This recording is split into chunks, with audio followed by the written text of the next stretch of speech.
Hi, I'm Mark Emily on behalf of Expert Village. In this next segment, we're going to focus on our fermentation processes.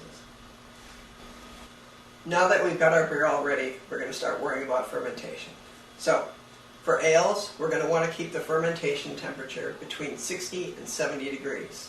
You can go on the higher end for some of the higher strength beers like the IPAs, and also for the wheats, which will pull out a little more of the interesting phenolics.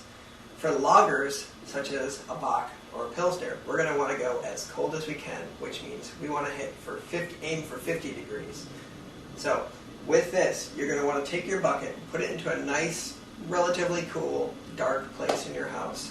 Let's start our primary fermentation. In about 24 to 48 hours, you should start seeing your airlock bubble a fair amount. In about 3 days, your bubbling should be very, very vigorous, maybe even once every second to maybe once every 2 or 3 seconds. After that, it's going to start slowing down. Once it hits about one bubble every 6 seconds, you're going to want to go through your first racking operation, which is described in a later segment. Once you've done your first racking operation, the bubbling is going to go down significantly. Okay?